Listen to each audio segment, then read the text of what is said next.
魏无羡抬头看着蓝湛，试探着说：“你记忆里有云深集团的记忆吗？是不是你家的？”蓝湛摇摇头，没有。好吧，我还以为你们可能是亲戚呢。魏无羡泄了气，耷拉着脑袋趴在方向盘上。蓝湛不知道他在苦恼什么，伸手拉了一下魏无羡的小拇指。哎，算了算了。魏无羡反握住他的手，看着他纯真无邪的眼神，实在有点不好意思教一个6岁的孩子骗人。蓝湛看着他平静地开口道：“我要怎么装那个人？”魏无羡愣住了，你愿意？蓝湛点点头，魏无羡不可置信地看着他，蓝湛被他这么火热的目光看着，有点不好意思地别开目光。你是 Omega， 我要保护你的。魏无羡开心极了，忍不住探身过去搂住他。蓝湛你怎么这么好？蓝湛被温暖的怀抱紧紧包围着，鼻尖还有他淡淡的香甜气息，忍不住伸手搂住他，心底也涌起一阵雀跃。原来答应他可以让他这么高兴。这样吧，咱们去包装一下，虽然吧，云深集团是出了名的低调，但是咱也不能开着这小破车去啊，咱们去租个大豪车去。魏无羡一挥手，豪气万丈。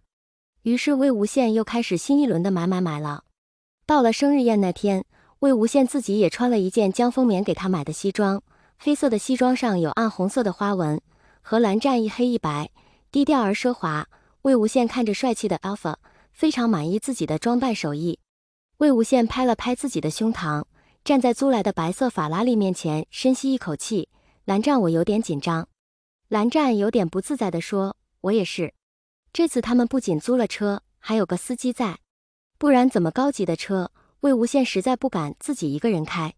万一车被开出什么毛病，卖了他也赔不起，万一闹到江丰棉那里去，还不被江城嘲笑一辈子。我跟你说的，你都记住了吗？魏无羡不太放心地问。蓝湛已经把云深集团的资料都看过，虽然没有图片，但只不过是一个生日宴，应该不会那么巧有蓝家人来到彩艺轩来，而且姚小姐都没见过蓝曦臣，她的朋友多半也是不认识的。而且就算见过蓝曦臣，但蓝忘机是从海外归来，见过他的人更是凤毛麟角，两兄弟长得不像也是有可能的，不怕被当场拆穿。就是一些问题还是要记住，免得言谈之中露馅。蓝家人的资料蓝湛已经都看过，所以万一有人问话试探也不怕，就是蓝湛的心智记忆都没恢复，在这方面可能会有问题。不过本来蓝湛就不爱说话，他的身份又摆在那，魏无羡觉得他还是可以解决的，一切都是那么完美。而江丰棉那里却接到了蓝曦臣的电话。江先生，我是蓝曦臣。蓝曦臣这几个月找弟弟快找疯了，突然听闻助理告诉他云梦集团的董事长找他，是关于他弟弟的事情，但由于他刚参与一个大案子的竞标，所以晚了几天才告诉他。蓝曦臣一听到此事，就立刻给江丰棉回了电话。江丰棉把事情跟蓝曦臣说了一下。你说那个要假扮我弟弟的人叫蓝湛？蓝曦臣立刻从座位上站了起来，激动的连平时的温和沉静都顾不上了。确定是这2个字？江丰棉不解地道，是，我那孩子是这么说的，他还说这个人不知道经历了什么，失去了记忆，一直在帮助他寻找家人。这次，也是我那孩子不懂事，这才没办法让别人借用一下令弟的身份，还请蓝总不要介意。他们在哪儿参加宴会？江先生可否告诉我地址，我亲自去一趟。蓝曦臣哪还会在意这些，迫不及待地拿到了地址，发现那里正是金光瑶之前跟自己要过一个人情，同意他的朋友包场一次的彩艺轩。蓝曦臣看了下车程不过2-3个小时，急忙放下了所有工作，匆匆出发。瑶姐姐，你说的那个云深集团的2少爷真的会来吗？还有那个上次我们见过的那个吉优 Omega， 他居然是蓝2少爷的近鸾。没听说蓝2少爷回国后有什么动静啊？按照他们的家规，应该不许家族子弟在外鬼混吧？一位穿着小礼服的女杯的端着高脚杯抿了一口里面的红酒，怀疑地问姚小姐。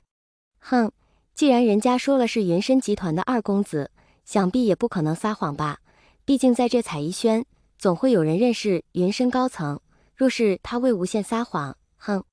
姚小姐露出意味深长的笑容。姚小姐周围几个富家子弟的贝德和 Alpha 都是见过魏无羡的，知道是姚小姐看上很久都没弄到手的人，他们也特别想再见一见魏无羡，但更重要的是想要看看那位所谓的蓝曦臣的亲弟弟是不是真的。姚妹妹，要是魏无羡说大话骗我们，可不能放过他，到时候你可不要独吞哦。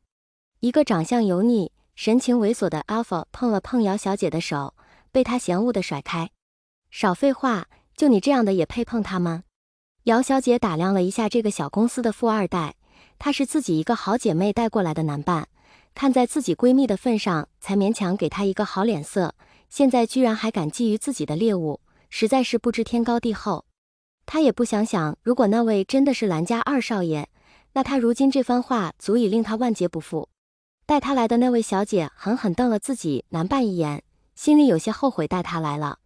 姚小姐的性子她还是知道几分的，若是那人玩腻了说这话还好，现在那个极优卑的分明还没被其得到手，现在说这话岂不是觊觎姚小姐的猎物？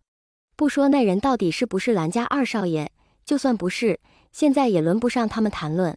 不过姚小姐本人也是带着存疑的，因为他们第一次见面的时候，魏无羡被那般攻击，为何那时没有说出蓝忘机的身份，却在那天自己嘲讽他们身份的时候才说？难道魏无羡觉得自己的安危比不上自己说一句蓝忘机身份不够格？他们怎么还没来？姚小姐看了眼自己手腕上的钻石腕表，皱了皱眉，难道魏无羡真的在说谎，所以怂了？呵，他可别想再逃出我的手掌心了。眼看装修典雅的古风建筑内已经高朋满座，到处都是穿着礼服的男男女女或是侍者，已经有与姚小姐亲近的人问她何时开始宴会了。不急，还有最重要的人还没来呢。姚小姐露出神秘的微笑。哦，是谁呀？自然是这里的主人，云深集团的二公子，蓝曦臣总裁的亲弟弟蓝忘机了。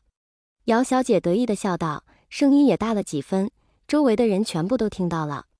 此言一出，满是哗然。姚小姐，你这话真的假的？这只不过是一家小小的彩衣轩，而且蓝家二少爷听说留学归来不久，根本没人见过他回来参加你的宴会。一位身份与姚小姐差不多的女 Alpha 不屑地讽刺她。欧阳小姐不相信，姚小姐一直跟她不对付，这次请她也不过是想炫耀自己能够包场彩衣轩罢了。欧阳小姐冷哼道，不过就是因为抱上了兰陵集团的大腿，连金家都没来人参加你的宴会，蓝家居然会有人来？还是从不露面的蓝家二少？你骗鬼呢？姚小姐也不生气，她要的就是这个效果，这我也不知道啊，可是我那个朋友就是这般说的，我也担心他骗我。可我哪里见过蓝家二少，所以就让见多识广的大家来帮我一起辨认辨认，如果是我朋友说谎，那我们可不能放过他。